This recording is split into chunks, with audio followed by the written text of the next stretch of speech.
Hi everyone, आज सुबह सुबह हम उठ गए हैं। आज हमने निकलना है वाइजैक के लिए। हम बैठ चुके हैं वंदे भारत में और ये हमारी वंदे भारत की पहली जर्नी थी। सुबह के साथ साथ सूर्योदय भी हो चुका है और हम पढ़ रहे थे न्यूज़पेपर।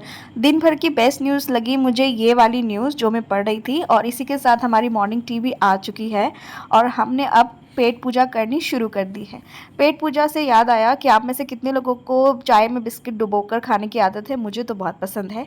इसी के साथ हम नज़ारे एंजॉय कर रहे थे और इतनी स्पीड थी ट्रेन की, नज़ारे तो कुछ ज़्यादा समझ नहीं आ रहे थे, लेकिन टाइम तो स्पेंड हो गया।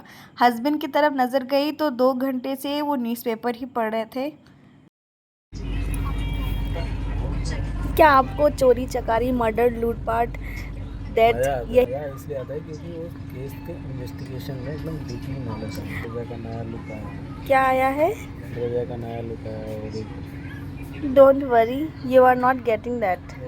It like 84,000। आप यही में फोकस करिए। हमारी मस्ती चली रही थी कि मैंने अपना जीपीएस खोला तो हमें पता चला कि अभी चिलिका लेक व्यू पॉइंट आने वाला है और तब तक हम पहुंच भी गए। सो ये थी चिलिका लेक, जो ठंड में यहाँ पे साइबेरियन बर्ड्स आते हैं जिससे इसकी खूबसूरती दुगनी हो जाती है। और इसी के साथ ये यूनेस्को वर्ल्ड हेरिटेज साइट भी है। और इसी बीच मेरी नज़र जाती है ये दोनों दोस्त पे। इतने मज़े से इसके पेट पे पिलो की तरह सो रहे हैं। मेरी उतनी अच्छी किस्मत नहीं थी। हम तो यहाँ जागने की पूरी प्रैक्टिस कर रहे थे क्योंकि हमारी स्टेशन ज़्यादा दूर नहीं थी, लेकिन देख के बहुत ही कंफर्ट लग रहा था कि पिलो जीता जागता उन्हें मिल गया, और क्या चाहिए।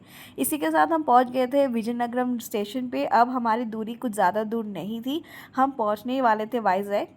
बाहर नज़र गई तो देखा सिर्फ और सिर्फ कोकोनट ट्रीज़ ही दिख रहे हैं, और साथ ही हम ईस्टर्न घाट्स वगैरह सब कुछ एंजॉय करते हुए सुबह के 10:30 बज गए थे। और अब हम ज़्यादा टाइम हमें बचा नहीं था, हम अपने मंजिल की ओर पहुंचने वाले थे।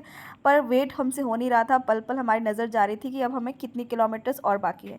इसी बीच हम पहुंच गए तुरंत में और हमने उठा ली अपनी लगेज को लेके हम निकल गए वंदे भारत से। ये फर्स्ट जर्नी तो बहुत ही अच्छी रही और बहुत ही कंफर्टिंग भी। बाहर निकलते ही ये ऑटो भाई साहब ने तो हमारे पीछे ही करना स्टार्ट कर दिया, लेकिन हम जैसे जैसे निकल गए और यहाँ पे रेलवे स्टेशन पहुँच के फ़ील हुआ कि हमारे पटना वाले रेलवे स्टेशन में साफ़ सफाई की कितनी ज़रूरत है।